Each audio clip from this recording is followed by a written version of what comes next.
नमस्कार साथियों, स्वागत है आप सभी का। आज के इस सेशन में हम लोग परसेंटेज में इलेक्शन वाले सवाल करने वाले हैं।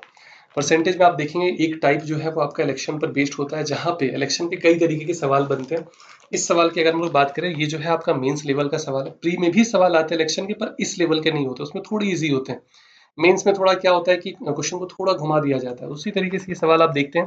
क्या कह रहा है कि 1000 people voted on resolution with 10% of the votes being invalid. कह रहा है कि 1000 लोग वोट किए। इस 1000 वोट में आपका 10% वोट जो है वो इनवैलिड हो चुका है। 10% इनवैलिड का मतलब है 100 वोट खराब हो गए, बचे आपके कितने, 900 वोट बचे। अब इस 900 वोट का बंटवारा होगा, कुछ वोट मिलेगा जीतने वाले को, कुछ वोट मिलेगा हारने वाले को। जो जीतने वाले के पास वोट जाएगा वो हो जाएगा फेवर, और जो हारने वाले के पास जाएगा वो अपोजिशन या ओपोनेंट इसको कहते हैं। मान लो हारने वाले को आपका एक्स वोट मिला है, तो ये कितना हो जाएगा, 900 माइनस का एक्स हो जाएगा। सरकार पेश करने के लिए, या कह सकते हैं प्रस्ताव जो पेश किया जाता है कि हाँ मेरे पास मेजोरिटी है, मेरे पास वोट ज्यादा है, आप सरकार बना सकते हो। जैसे होता है ना कि भाई सरकार आपको बनाना, तो आप क्या कहोगे कि भाई हाँ मेरे पास वोट ज्यादा है, आप देख लो। तो आपसे पूछा जाएगा कितना वोट ज्यादा है, कितना वोट ज्यादा है। इसके लिए आपको हारने वाले का वोट पता होना चाहिए। मतलब ये है कि डिफरेंस पता लगाना होगा कि जीतने वाले को कितना मिला है, जो कि 900 माइनस एक्स है, और हारने वाले को मिला एक्स। इन दोनों के बीच का जो डिफरेंस है ये हो जाएगा 900 माइनस का 2x। ऐसा कुछ हुआ था। फर्स्ट लाइन से क्लियर हुआ। लेकिन आगे क्या कह रहा है, आफ्टर सम डिस्कशन, कुछ डिस्कशन हुआ, कुछ वोट जीतने वाले को, कुछ वोट हारने वाले को। तो डिस्कशन के बाद क्या हुआ कि 1000 लोग फिर से वोट किए। 1000 पीपल वोटेड अगेन। 1000 लोग जब वोट किए, this time were 20% invalid. 20% vote इसमें से खराब हो गए। खैर खराब हो गए, इसको हटा दो, कोई दिक्कत वाली बात नहीं। 200 वोट खराब हो गए, बचे आपके 800 वोट। अब इसमें से फिर से क्या होगा, कुछ वोट फेवर में जाएगा, कुछ वोट ओपोनेंट के पास जाएगा। तो क्या कह रहा है कि जो ओपोनेंट है, the opponent were increase by, अब की बार बढ़ गया है। पहले एक्स मिल रहा था, 50% बढ़ा है। 50% बढ़ने का मतलब है 1.5x हो चुका है। 50% होगा आधा, तो x का 50% 0.5x, और पहले से x था तो x प्लस 0.5x 1.5x हो जाएगा। 50% जो है the opponent were increase by 50%। Opponent जो है वो 50% अब ज्यादा वोट लेकर आया है।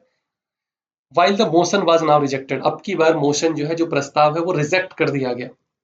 जो प्रस्ताव पहले 1000 वोट पड़ने पर किया गया था, वो प्रस्ताव अब की बार रिजेक्ट कर दिया गया। प्रस्ताव पेश किया गया था कि मेरे पास सरकार बनाने के लिए इतने वोट ज्यादा है, वो प्रस्ताव अब जो है रिजेक्ट कर दिया गया। अब वो प्रस्ताव अगर रिजेक्ट किया गया तो उल्टा हो गया होगा। जो हार रहा होगा वो जीत गया होगा, और जो जीत रहा होगा वो हार रहा होगा। तो आप बताओ पहले फेवर में कितने वोट गए होंगे, 800 माइनस का 1.5x। अब की बार जब डिफरेंस निकालेंगे तो उल्टा हो जाएगा। जो हार रहा था वो जीत रहा है, जीत रहा है वो हार रहा है। अपोजिशन को वोट ज्यादा मिल गए। तो अब की बार 1.5x में 800 माइनस का 1.5x माइनस करेंगे, माइनस माइनस प्लस हो जाएगा, ब्रैकेट जब ओपन होगा तो ये जो डिफरेंस है ये हो जाएगा 3x माइनस का 800। ठीक है, जब भाई मोशन रिजेक्ट कर दिया गया, इसका मतलब क्या है कि अब आप सरकार नहीं बना सकते हो। जो प्रस्ताव पहले पेश किया गया था उसको रिजेक्ट कर दिया गया। इसका मतलब है कि अब आप सरकार नहीं अगर आप नहीं बना सकते हो तो ओपोनेंट में, ऑपोजिशन में जो है वो सरकार बनाएगा। क्लियर है। अब आप बताओ, कह रहा है कि विच इज मेजोरिटी। मेजोरिटी मतलब कितना अधिक वोट लाया है। कितना अधिक वोट का मतलब है कितना डिफरेंस है दोनों कैंडिडेट के बीच में। कह रहा है majority which is 300% more than. कह रहा है मेजोरिटी जो है वो 300% ज्यादा है। अब यही लिखा गया 300% मोर देन इट्स फॉर्मली पास, जो पहले पास हुआ था उससे 300% ज्यादा मेजोरिटी अब की बार है।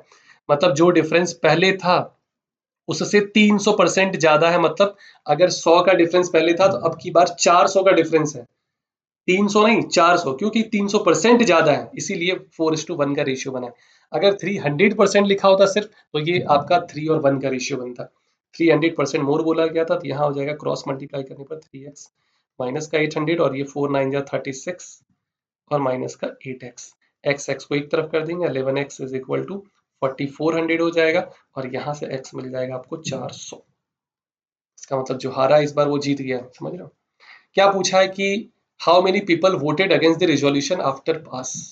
कितने लोग, जब वो डिस्कशन हुआ, आफ्टर द डिस्कशन कहा गया, डिस्कशन के बाद कितने लोग, how many people voted against the resolution. उस रिजोल्यूशन के अगेंस्ट में कितने लोग वोट किए। जो प्रस्ताव पहले पेश किया गया था, जो प्रस्ताव पहले पेश किया गया उसके अगेंस्ट में कितने लोग वोट किए, उसका बताना। फाइंड द, या कह रहा how many vote voted against the resolution, उसके अगेंस्ट में कितने लोग वोट किए वो आपको बताना है। अच्छा एक बात बताओ, 1.5 800 वोट थे, इसमें से आपको 1.5x मिला है यहाँ पे, तो 1.5 यहाँ पे x का वैल्यू 400 रखेंगे, ये कितना आ जाएगा 600। अगर 600 इसको मिले हैं तो 200 इसको मिले होंगे। यही तो कहा गया था, यही पूछा गया आपसे कि how many people voted against the resolution, उस रिजोल्यूशन प्रस्ताव के अगेंस्ट में कितने लोग वोट किए। तो अब की बार अगेंस्ट में ये हो गया भाई, सीधी सी बात है, ये तो जीत गया ना। प्रस्ताव जो पेश किया था उसके अगेंस्ट में अब वोट कितने पड़े, 200 वोट पड़े। तो ऑप्शन ए जो है ये आपका सही जवाब हो जाएगा। मिलते हैं इसी तरीके शानदार क्वेश्चन के साथ अगले सेशन में, तब तक के लिए थैंक यू एवरीवन।